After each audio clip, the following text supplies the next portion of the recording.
దేవునికి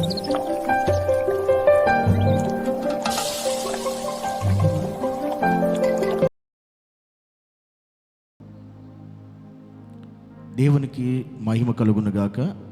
దేవుని యొక్క బిడ్డలైన మీ అందరికీ దేవుని నామం పేరట ఉదయపూర్వకమైన వందనాలు తెలియజేస్తున్నాను.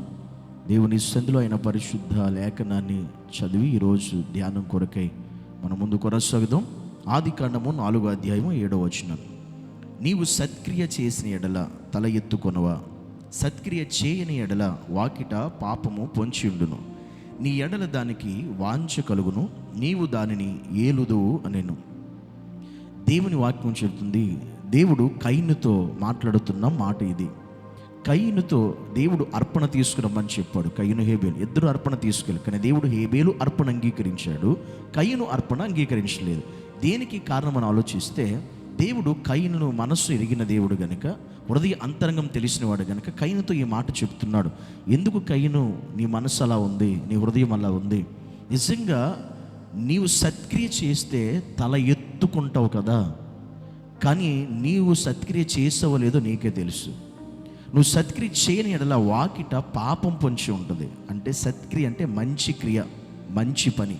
ఏంటి అదంటే, దేవునికి అర్పణ తీసుకొని వచ్చినప్పుడు నిజంగా కయీను తీసుకుని మంచి మనసుతో కయీను తీసుకుని రాలేదు. అంటే తన మనసు పరిశుద్ధంగా లేదు అని అర్థం, తన మనసు పవిత్రంగా లేదు అని అర్థం. అందుకే దేవుడు తన మనస్సు పవిత్రంగా లేదు కనుక తన అర్పణ దేవుడు తీసుకోలేదు. హేబేలు యొక్క మనస్సు, హృదయం శ్రేష్టమైనది ఉంది, పరిశుద్ధమైనది ఉంది కనుక హేబేలు అర్పణ దేవుడు తీసుకున్నాడు. కనుక అందుకే దేవుడు ఈ మాట చెప్పాడు, నువ్వు సత్క్రియ చేస్తే తల ఎత్తుకునేలా ఉంటావు నువ్వు, కానీ నువ్వు తల దించుకున్నావు అంటే అర్థం నీలో పాపం పొంచి ఉంది అన్నాడు దేవుడు. నిజమే, ఈరోజు మనం దేవుని ఎదుట తల ఎత్తుకుని ఆయన మనం స్తుతించాలి అన్నా, అర్పణ అర్పించాలన్నా, ఘనపరచాలన్నా తల ఎత్తుకుని దేవుని ఎదుట మనం నిలబడగలుగుతాం. కానీ దేవుని సన్నిధిలో మనం తల దించుకుంటున్నామంటే అర్థం ఏంటంటే, అనగా దేవుని ఎదుట తల దించిన స్థితిలో ఉంటే మనలో పాపం ఉంది అని అర్థం, మనలో లోపం ఉంది అని అర్థం. లోపం ఉంటే దేవుడు మన అర్పణ అంగీకరించుడు, మనల్ని అంగీకరించుడు దేవుడు. కనుక మనలో పాపం పొంచి ఉండకూడదు. పాపం పొంచి ఉన్నప్పుడే దేవుడు మనల్ని ప్రశ్నిస్తాడు, దేవుడు మనల్ని కొంచెం దూరం పెడతాడు, దేవుడు మనం ఏది చేసినా దాన్ని అంగీకరించడు. అందుకని సత్క్రియ మనలో ఉంటే, అంటే మనలో మంచి క్రియలు ఉంటే తల ఎత్తుకుని బ్రతుకుతాం సమాజంలో. అందుకే నిజమే, సమాజంలో మనం బతికేటప్పుడు మనం చేసే పనులన్నీ మంచివైతే తల ఎత్తుకుని జీవించే స్థితి దేవుడు మనకి ఇస్తాడు. కానీ మనలో ఏదైనా పాపం, మనలో ఏదైనా లోపం, మనలో ఏదైనా దేవునికి అయిష్టమైన కార్యాలు, మనలో ఏదైనటువంటి హేయమైన కార్యాలు మన జీవితంలో ఉంటే ఎప్పటికీ మనం తలెత్తుకోలేము, తలెత్తుకుని బ్రతకలేము, జీవించలేము. దేవుని సమాజంలో అలా ఉన్నప్పుడు అదే పరిస్థితి ఆధ్యాత్మిక జీవితంలో దేవుని ఎదురుకు వచ్చేసరికి కూడా అదే కనబడుతుంది. అనగా కయీను యొక్క జీవితం కూడా అలాగే ఉంది. అందుకే మనం సత్క్రియలు కలిగిన వారిగా మనం ఉండాలి, తల ఎత్తుకుని దేవుని ఎదుట బ్రతికేలా మనం ఉండాలి. అంతేకాని లోపము కలిగిన వారిగా, మనలో పాపం పొంచి ఉన్నటువంటి వారిగా మనం ఉంటే దేవుడు మనల్ని కానీ, మన అర్పణను కానీ, మన ప్రార్థనను కానీ అంగీకరించే పరిస్థితి ఉండదు. కానీ ఈ లోకంలో చాలామంది తమలో సత్క్రియలు లేకపోయినా, తమలో మంచి క్రియలు లేకపోయినా దేవుని స్తుతించేవారు, ఆరాధించేవారు, ఘనపరిచేవారు, దేవుని వాక్యాన్ని బోధించి చాలామంది కనబడుతూ ఉంటారు. కానీ దేవుడు అంగీకరించాలి దాన్ని.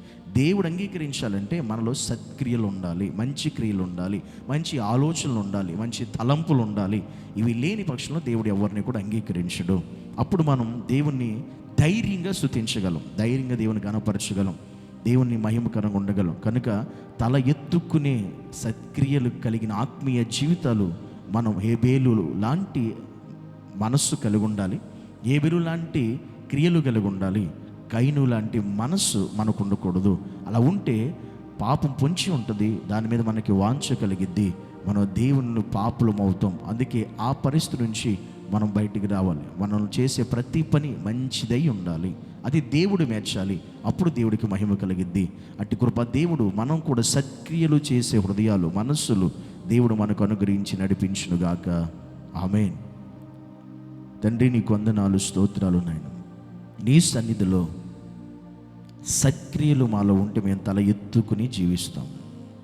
పాపం పొంచి ఉంటే మేము తల దించుకునే పరిస్థితి వస్తుంది. కనుక కయ్యూను వలె కాకుండా ఒక హేబేలు వంటి సత్క్రియలు కలిగిన ఆత్మీయ స్థితిని మాకు దయచేయమని యేసు నామమును బట్టి ప్రార్థించి వేడుకుంటున్నాము తండ్రి. ఆమేన్.